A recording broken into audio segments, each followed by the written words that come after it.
A Course in Miracles, Text, Chapter 2, The Illusion of Separation, Section 5, The Correction for Lack of Love.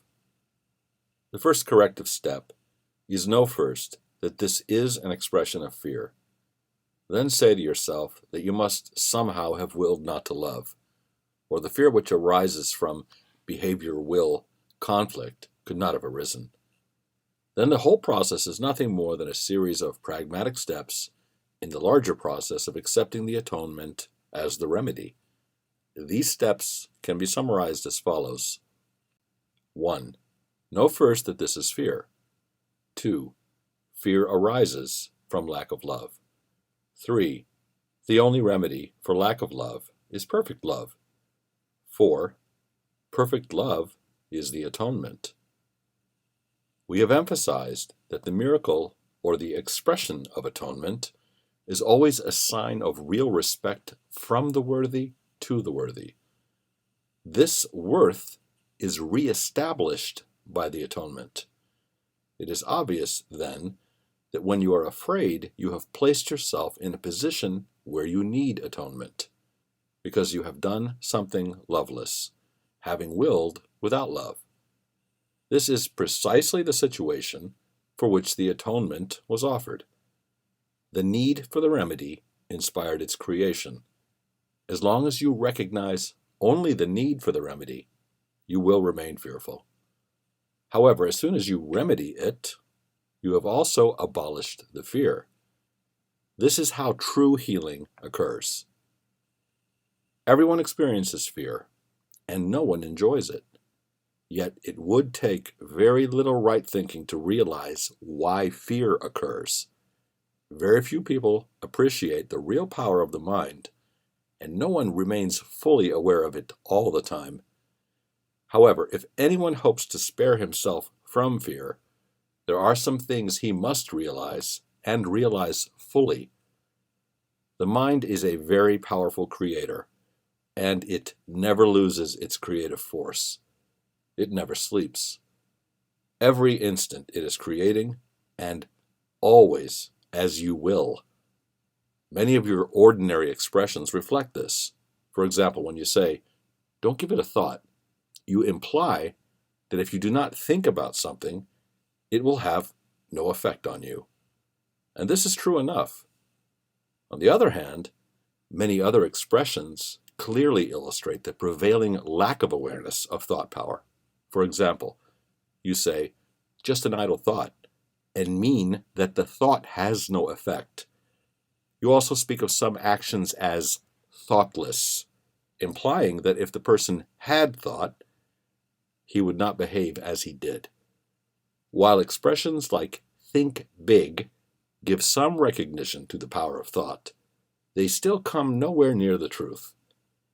You do not expect to grow when you say it, because you do not really think that you will.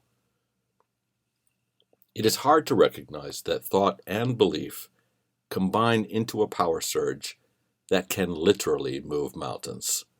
It appears at first glance that to believe such power about yourself is merely arrogant, but that is not the real reason why you do not believe it. People prefer to believe that their thoughts cannot exert real control, because they are literally afraid of them. Many psychotherapists attempt to help people who are afraid, say, of their death wishes, by depreciating the power of the wish. They even try to free the patient by persuading him that he can think whatever he wants without any real effect at all. There is a real dilemma here, which only the truly right-minded can escape. Death wishes do not kill in the physical sense, but they do kill spiritual awareness. All destructive thinking is dangerous. Given a death wish, a man has no choice except to act upon the thought or behave contrary to it. He thus chooses only between homicide and fear. The other possibility is that he depreciates the power of his thought. This is the usual psychoanalytic approach. It does allay guilt, but at the cost of rendering thinking impotent. If you believe that what you think is ineffectual, you may cease to be overly afraid of it, but you are hardly likely to respect it. The world is full of examples of how man has depreciated himself because he is afraid of his own thoughts. In some forms of insanity, thoughts are glorified, but this is only because the underlying depreciation was too effective for tolerance. The truth is that there are no idle thoughts. All thinking produces form at some level. The reason people are afraid of ESP and so often react against it is because they know that thoughts can hurt them. Their own thoughts have made them vulnerable. You who constantly complain about fear still persist in creating it. I told you before that you cannot ask me to release you from fear because I know it does not exist, but you do not. If I merely intervened between your thoughts and their results, I would be tampering with a basic law of cause and effect, the most fundamental law there is in this world. I would hardly help if I depreciated the power of your own thinking. This would be in direct opposition to the purpose of this course. It is much more helpful to remind you that you do not guard your thoughts carefully except for a small part of the day and somewhat inconsistently even then. You may feel at this point that it would take a miracle to enable you to do this, which is perfectly true. Men are not used to miraculous thinking, but they can be trained to think that way. All miracle workers need that kind of training. I cannot let them leave their minds unguarded, or they will not be able to help me. Miracle working entails a full realization of the power of thought and real avoidance of miscreation. Otherwise, a miracle will be necessary to set the mind itself straight, a circular process which would hardly foster the time collapse for which the miracle was intended. Nor would it induce the healthy respect for true cause and effect which every miracle worker must have. Miracles cannot free the miracle worker from fear. Both miracles and fear come from thoughts. And if you were not free to choose one, you would also not be free to choose the other. By choosing the miracle, you have rejected fear. You have been afraid of God, of me, of yourselves, and of practically everyone you know at one time or another. This is because you have misperceived or miscreated us and believe in what you have made. You would never have done this if you were not afraid of your own thoughts.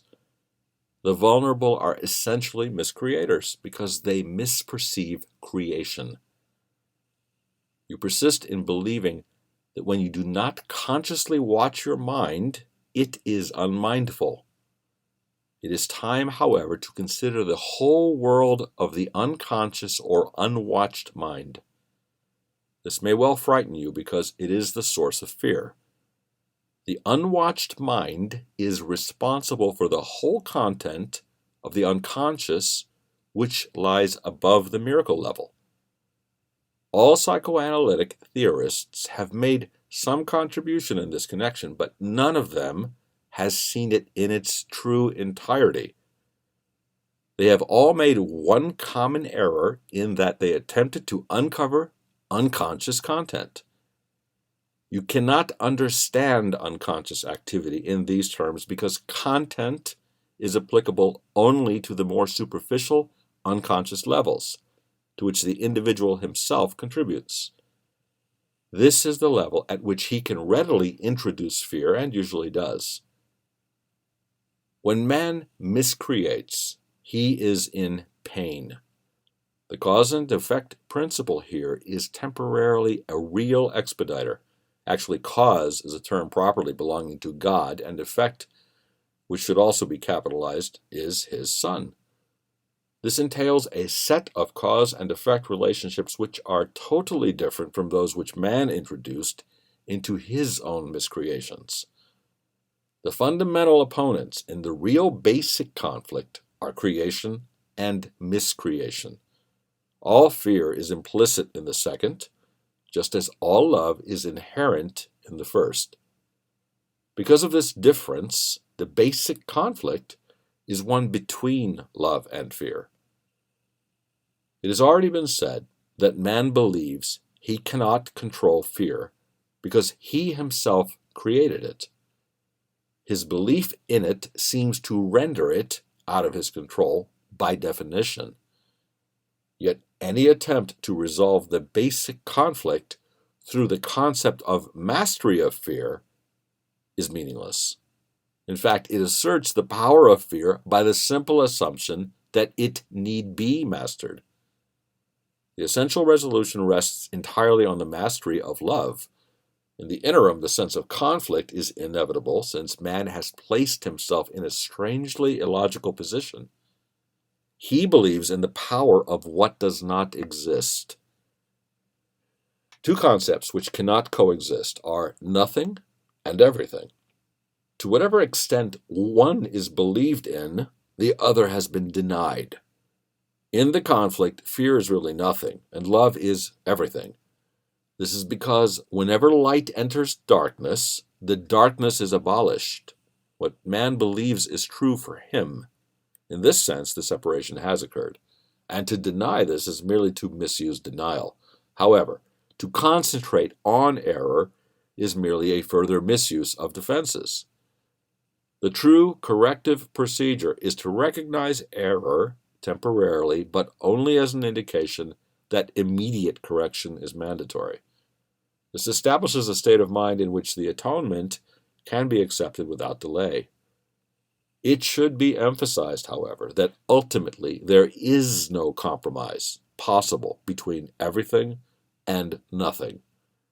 Time is essentially a device by which all compromise in this respect can be given up. It seems to be abolished by degrees because time itself involves a concept of intervals which do not really exist. The faulty use of creation made this necessary as a corrective device. And God so loved the world that he gave his only begotten Son, that whosoever believeth in him shall not perish but have eternal life, needs only one slight correction to be entirely meaningful in this context. It should read, he gave it to his only begotten Son. It should especially be noted that God has only one Son. If all the souls God created are his sons, then every soul must be an integral part of the whole sonship. You do not find the concept that the whole is greater than its parts difficult to understand. You should therefore not have too much trouble in understanding this. The sonship in its oneness does transcend the sum of its parts. However, this is obscured as long as any of its parts are missing. That is why the conflict cannot ultimately be resolved until all the parts of the sonship have returned. Only then can the meaning of wholeness, in the true sense, be fully understood. Any part of the sonship can believe in error or incompleteness if he so elects. However, if he does so, he is believing in the existence of nothingness. The correction of this error is the atonement. We have already briefly spoken about readiness, but there are some additional points which might be helpful here. Readiness is nothing more than the prerequisite for accomplishment. The two should not be confused. As soon as a state of readiness occurs, there is usually some will to accomplish. But this is by no means necessarily undivided. The state does not imply more than a potential for a shift of will. Confidence cannot develop fully until mastery has been accomplished. We have already attempted to correct the fundamental error that fear can be mastered and have emphasized that only love can be mastered. You have attested only to your readiness. Mastery of love involves a much more complete confidence than either of you has attained. However, the readiness at least is an indication that you believe this is possible. That is only the beginning of confidence.